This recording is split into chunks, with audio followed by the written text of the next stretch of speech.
Because let's be honest, as we're learning to budget, things happen, we forget about expenses, we end up overspending in categories, and I want to make sure that we set Megan up for success.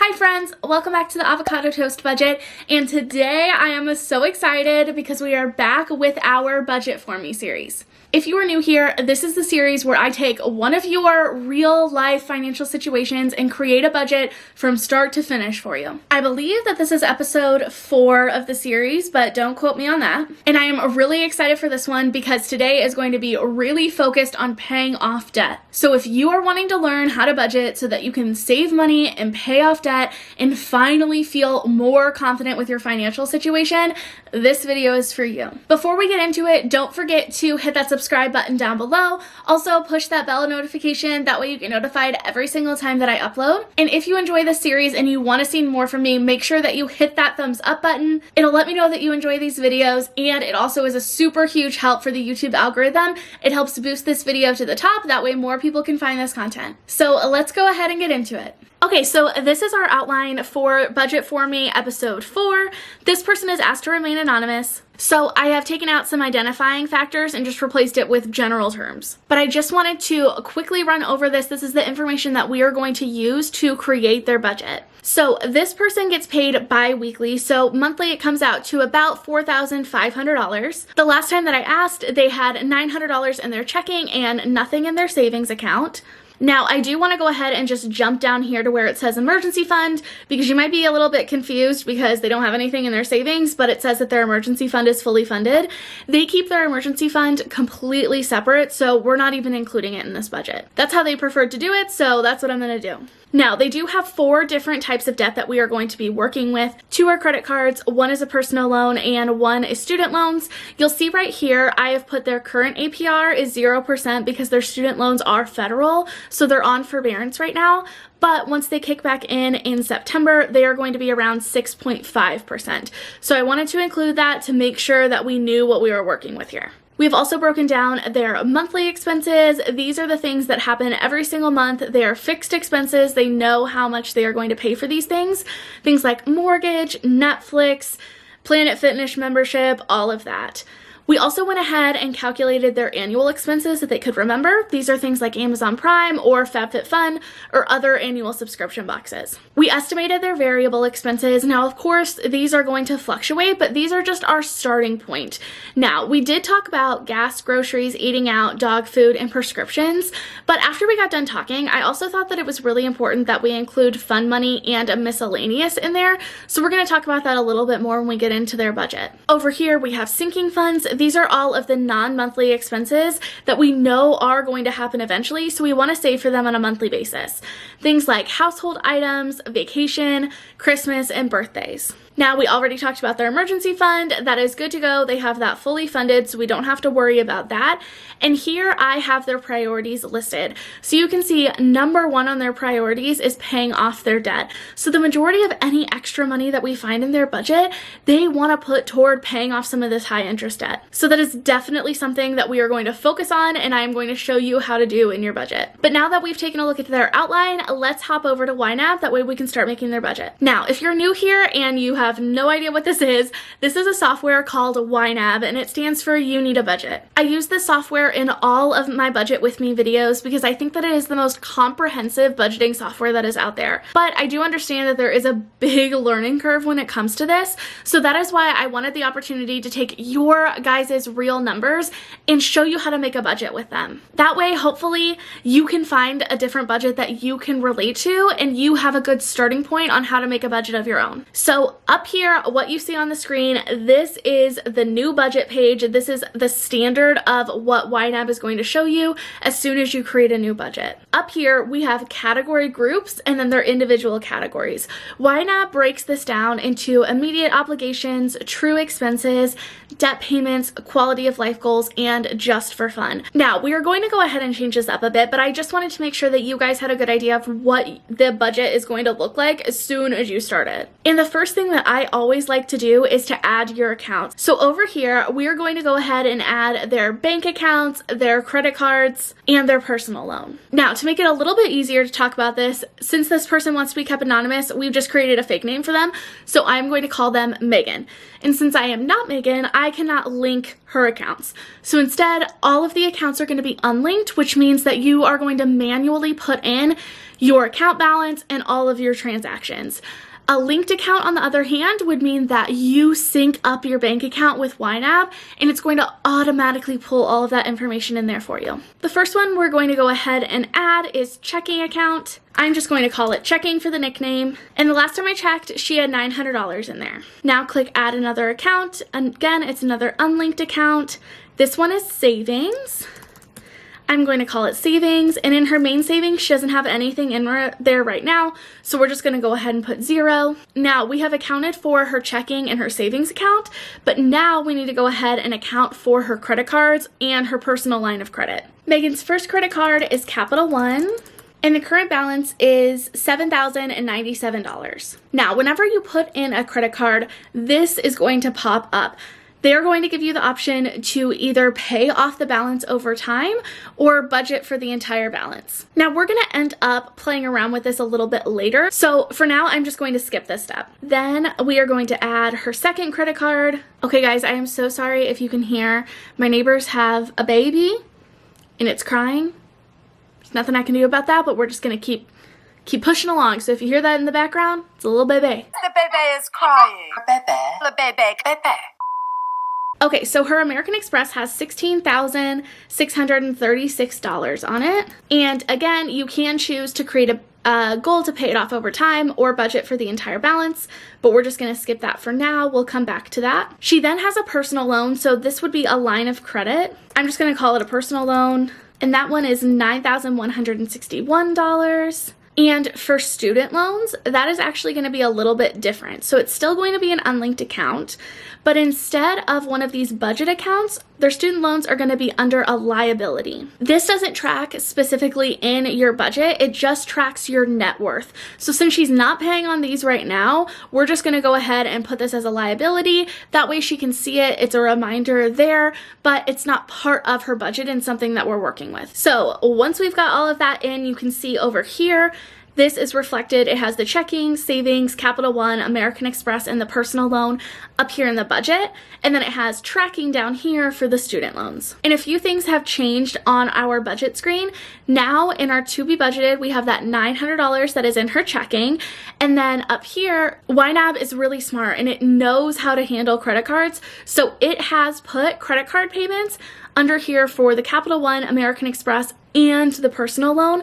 That way we can make sure if Megan is still choosing to spend money on her credit cards while she's also trying to pay off debt, that is all going to be shown here. Now that we have her account set up, we are going to focus on building the structure of her budget. So like I said, YNAB comes pre-programmed with these specific category groups and categories, but I like to change mine up and do it a little bit differently. So I am just going to actually go through and delete all of these. And in order to add a new category group, I'm going to click here. I'm going to name this fixed expenses, drag it to under the credit card payments, and then to add individual categories under there, I just click this little plus sign button, and this is where we are going to add Megan's fixed expenses that I showed you on that sheet before. So I'm just going to go through and quickly list out all of those. Now, personally, for my own budget, I like to order them in the dates that they are due, and in the name, I like to put how much they are, the name of the expense, and what date it comes out. So for example, if for her mortgage, let's say it's due on the 1st of the month and hers is $590, I would make it look something like this. Now, I don't know all of her due dates, so I'm going to leave that part out, but just as a disclaimer, if this were my budget and I knew all of that information, that is how I would set this up. But for now, I'm just going to leave out the date and instead just put the name and how much is due.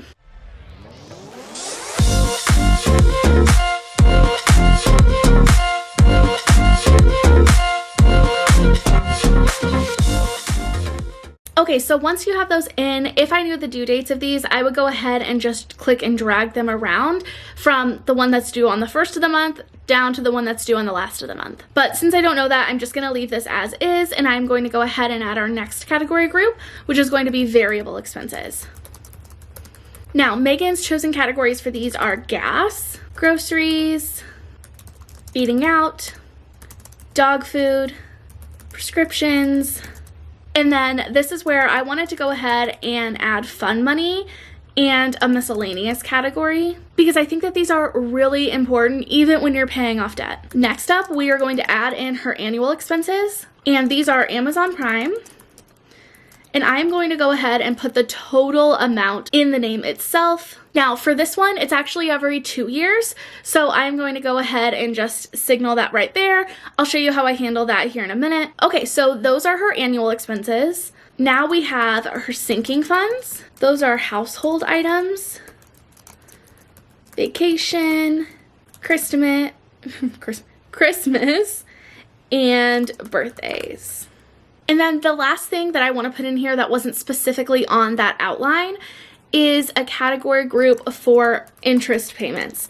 Now, there are tons of different ways that you can navigate paying off debt in YNAB. This is just one of my preferred ways to do it. So what I like to do, especially if you have multiple different debts, is to create a category group titled interest payments and to plan out your interest payments on each debt as a fixed monthly expense. So for example, for Megan's Capital One interest, I have calculated that she is most likely going to pay around $117 a month just in interest on that debt. So I'm going to go ahead and make that a category group, and later I will set up a goal where every single month she pays at least $117. That way she can track any extra payments that she's putting toward her debt. I'm going to do the same thing with her American Express, which is about $245. And then I'm also going to go ahead and do the same thing with her student loans. She doesn't need to fund this right now, but I do want this to be part of our budget. That way, as we start looking forward, we know that this is going to be an expense that she's going to have. Now, for her student loans, if she is paying off all of the interest every single month, she's going to be paying about $534. So since that is a very good chunk of money, I want to make sure that we have that in the back of our mind as we're building her budget, and we don't forget about that and put her in a bad place when September comes around and she's forgotten about this expense. Now, for her personal loan, since this is a little bit different, it's not set up like a credit card. She has monthly payments set up already for this personal loan in order to pay it off within the next couple of years. I am actually going to handle that a little bit differently, and I'm not going to include that up here in our interest payments. But don't worry, I am going to break all of this down, and it's going to make a lot more sense once we start with the next step of setting up goals. So as you can see here, now we have all of the category groups and categories set up in our budget. Feel free to move this around however you want. This is just my preferred outline for how I like to set up my budgets in YNAB. Now the next thing that we need to do that is literally like the most important step in YNAB and one of the most helpful steps, I think, is to set up goals for each and every single category that we have in her budget. So in order to do this, you're going to go one category at a time, make sure it's highlighted, and scroll down over here to create a goal for this category. It's going to ask the amount. That's why I've gone ahead and just signaled that right here to myself. Oops, I need a little dash here. So I know that in order to pay off her student loans every month in just the interest rate, she's going to need $534. And when you click on YNAB, there are 3 different goals for you to choose from. There's a needed for spending goal, a target savings balance, and a monthly savings builder goal. Now it gives you a little snippet of what these are best used for down here. Now for most goals, I am going to go ahead and just use this needed for spending goal. This one is monthly, and I am actually just going to enter a note here that says starts in September. That way she knows that she doesn't need to fund this right now if she doesn't want to, since this isn't due, but it's at least on her radar and it's in her budget. Now I'm going to do the same thing for this American Express interest goal. This is going to be $245 monthly, and Capital One.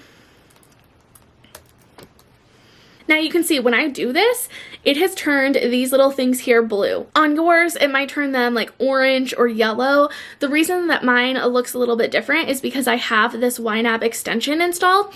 It's called Toolkit for YNAB. If you want to learn more about that, I talked a little bit more about all of the features in there on my last video, so I'll link that up here. But basically, this is just signaling to me that we are underfunded in these categories. We haven't put enough money in here for us to pay this in full. And that makes sense because we haven't allocated any of our money yet, so we'll get to that. Now, I'm not going to touch the Capital One or the American Express right here because I already took care of those interest payments right here.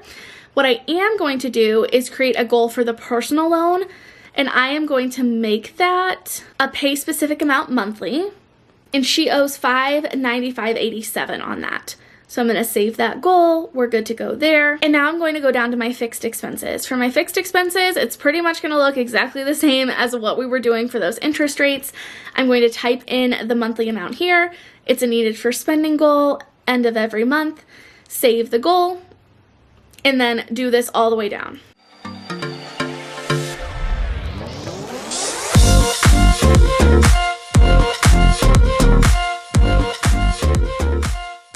Okay, and for our variable expenses, this is where our estimates come in.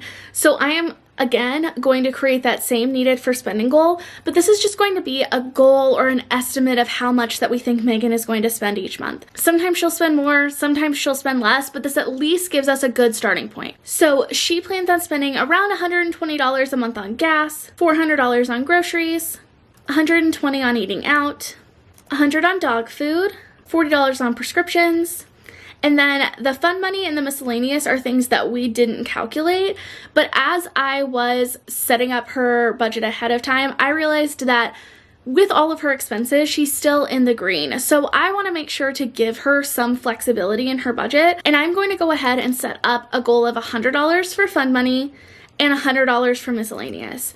Now, Megan can go ahead and go in and change this to whatever actually fits her life if she needs more or less, but I do think that she's going to find these very useful in her budget, especially as she's just starting to learn how to navigate paying off debt and budgeting. Now, for annual expenses, this is where things get a little bit different with our goal setting. So we're still going to create a goal. It's still going to be the total amount and needed for spending, but instead, we are going to have a date here. Now, Megan will have to go through and put the exact dates that these things are due, but I do know since these are annual expenses, I am just going to put it as a year from today. So for this one, I'm going to have the work fee number 2, $137 needed for spending by March 1st of 2022. And you can even put in here for it to repeat every month or every year. Now, for work fee number 1, which is actually due every 2 years, I can go ahead and bump up this date. Rather than having it a year from today, I'll have it 2 years from today. And actually rounding, we'll just put March 1st, 2023. And then I can go through and have it repeat every 2 years rather than every 1 year. Save that goal, do the same thing for FabFitFun, and do the same thing for Amazon Prime. Now, the cool thing about this is that YNAB does the math for you. So it knows that whatever due date you put in, you are going to need to save $9.79 every single month in order to stay on track for meeting this goal. This is why I love goals in YNAB. It takes all the guesswork out for you, it takes all the math out for you, and it is going to tell you exactly how much you need to save per month in order to fund these annual expenses. Now, for sinking funds, there are a couple of different ways that you can do this. For Christmas, I know that Megan said that she likes to spend around $500 for Christmas.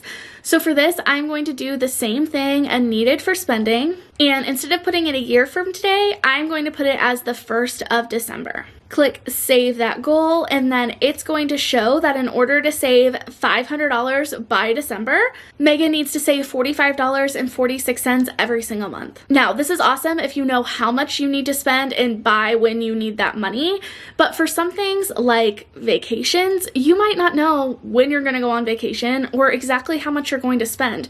Instead, you just know, like, hey, I would really like to put X amount of dollars per month toward this goal.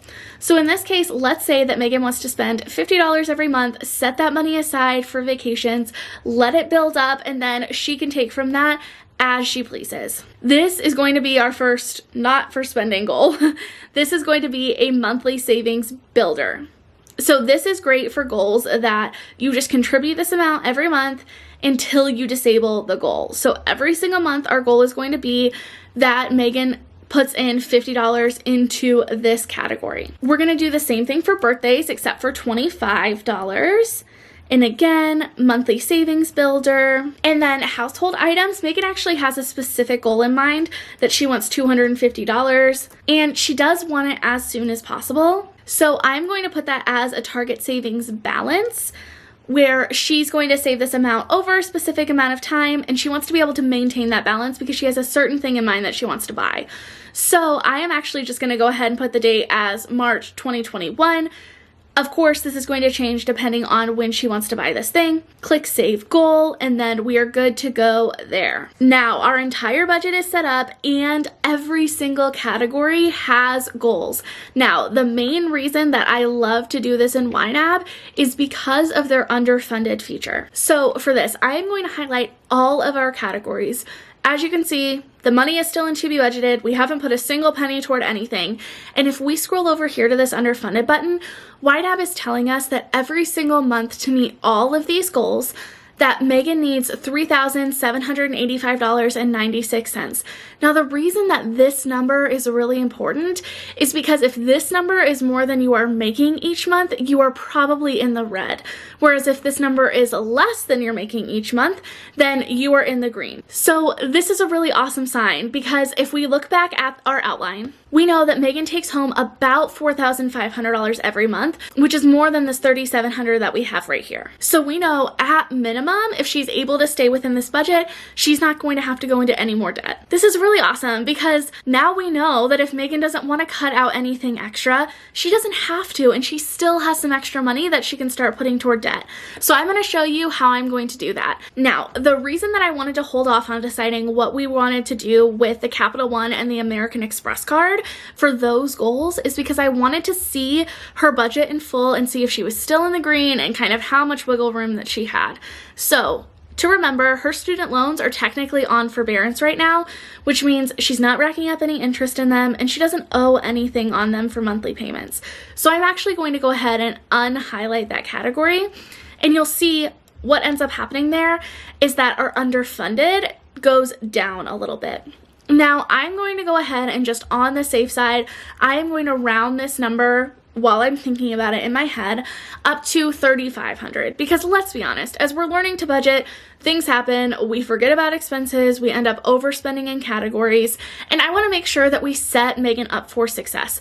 So in my head, as I'm thinking about how much we can put toward debt for extra payments, I am just going to pretend like she is going to spend around $3,500 on everything that we've outlined in this budget here.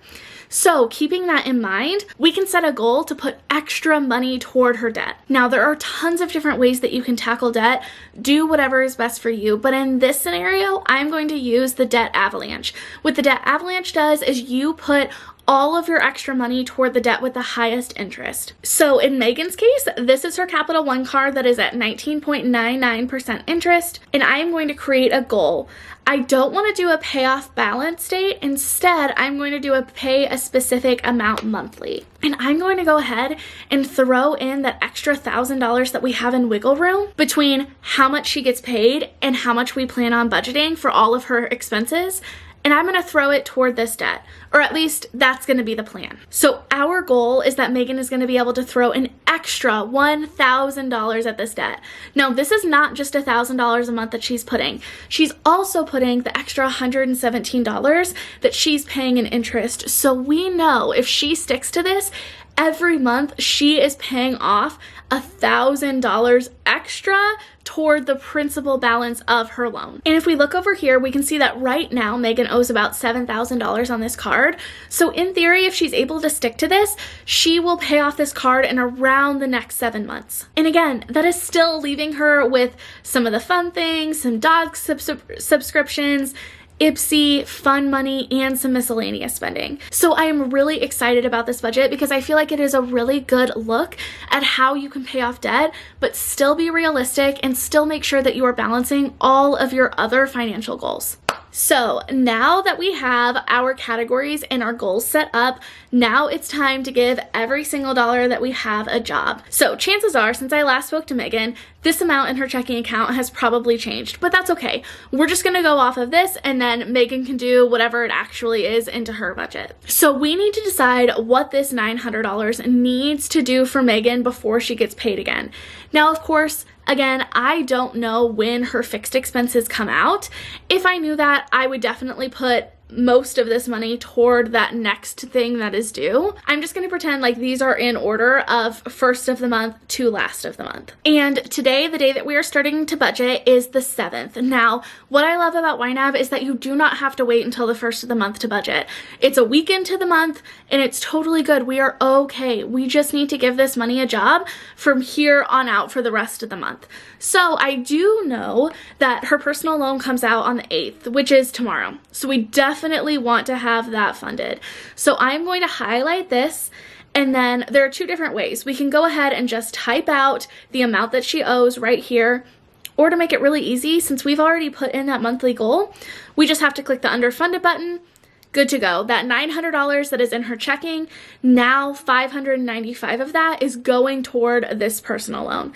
That leaves her with $304.13 left to spend until she gets paid again. Now, again, since I don't know specific dates, I am making a lot of assumptions here, but we're just going to pretend, for sake of me showing you how to budget this money, that she's going to get paid this Friday. So I need to decide what this $314 needs to do for her before she gets paid again within the next 5-6 days. So I'm going to say that I know that this dog subscription box and this HBO Max is coming out, along with the Ipsy box is also coming out before Friday. That leaves $250.14 until she gets paid. Now, let's say she is absolutely out of groceries, but unfortunately, we don't have $400 left, so we can't fund groceries in full and still have enough money to cover those other things that are important that she's going to need to buy before she gets paid. So instead, we're just going to give her, let's say, $150 in groceries, which leaves her with about $100 left.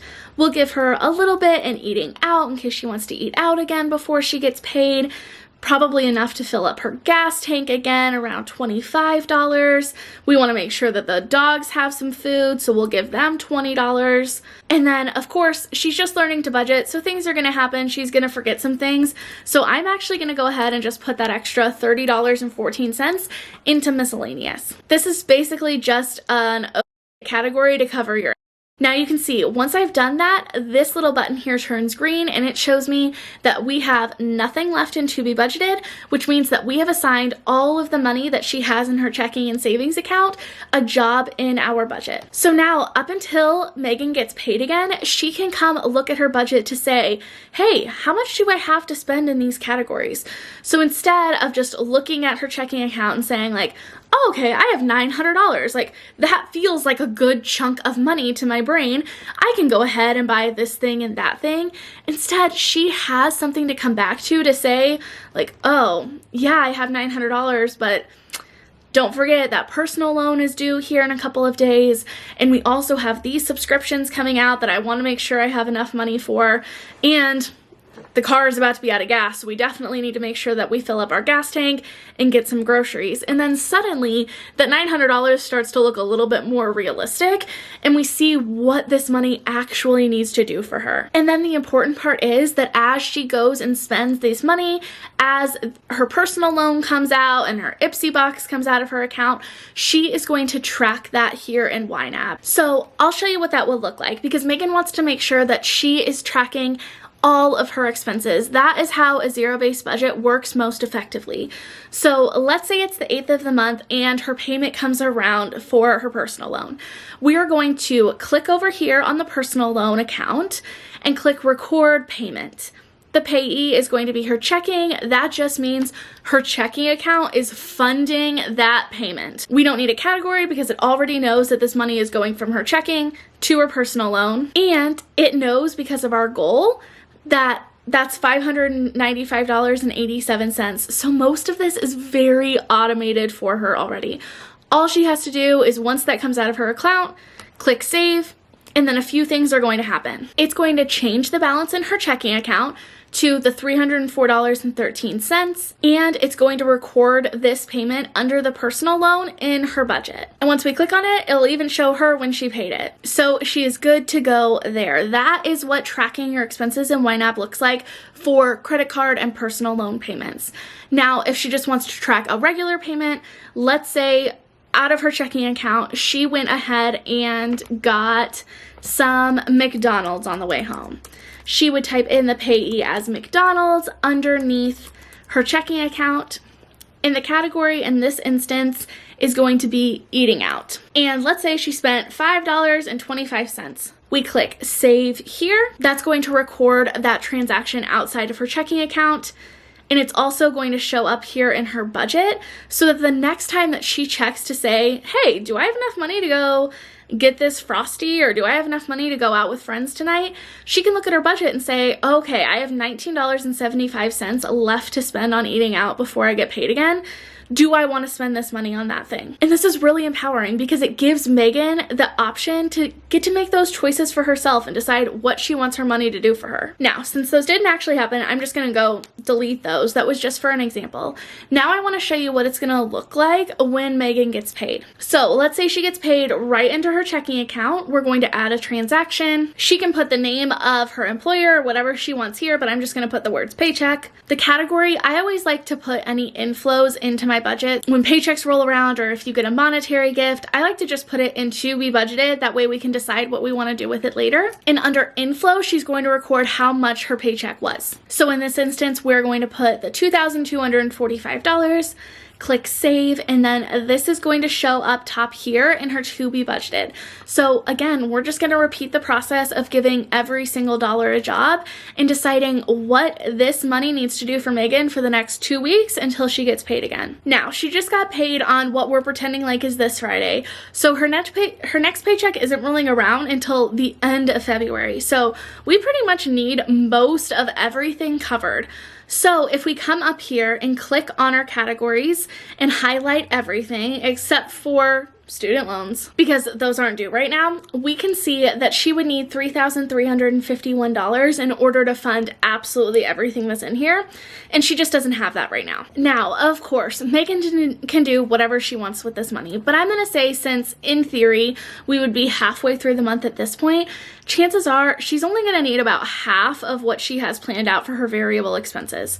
So I'm going to start looking at those to decide where we can kind of cut back on. So I'm actually just going to go ahead and unhighlight all of these and instead just add about half of the money that she might need for the rest of these categories onto here. Except, of course, prescriptions. If those end up being due, we want to make sure that she can fully fund that. So I'm going to fully fund that one. So that leaves Megan with about $1,900 left to spend. So again, I'm going to come here, unclick student loans, unclick her variable expenses since we did those manually, and it looks like we need to cut back on about $700. There's a few different options. She could either cut back on the extra money that she's paying toward her debt, which would give her more than enough wiggle room, or she can cut back on the money that she is saving, which she would still need to cut back a little bit more, but she could always wait till the next paycheck to fund that. Or she could take a look at her fixed expenses and say, what is due after I get paid again? So let's say we know that her car insurance isn't due until a couple days after she gets her next paycheck, and for the month of February, she's already paid her mortgage, so we don't have to worry about that. That does bring her down to $1,800. So for this example, that's what I'm gonna do here. I'm gonna click this under funded button. That takes all of this money, assigns it to these categories, and we can see by which ones are green, which categories are fully funded for this month. And even though she can't fully fund car insurance, she can go ahead and put this extra $97.90 toward her car insurance. That way, the next time she gets paid, she doesn't have to worry about funding it in full. Now, every single time that she goes to spend money, she's going to be able to come look at her budget and decide for herself how much money she has to spend and what she wants to spend her money on. This also lets her know if she's on track. This is also going to help hold her accountable for how much she wants to pay off extra on her debt and make sure that she is covered there so that hopefully she can get this high interest debt paid off and, fingers crossed, never have to go back into credit card debt ever again. Okay, everyone, so that is it for today's series. Hi everyone, Editing Lexa here. Apparently I just got distracted and didn't finish filming this outro, so thank you so much to Megan for giving me her numbers and letting me do this. I appreciate you all so much, and I'll see you next time. Bye.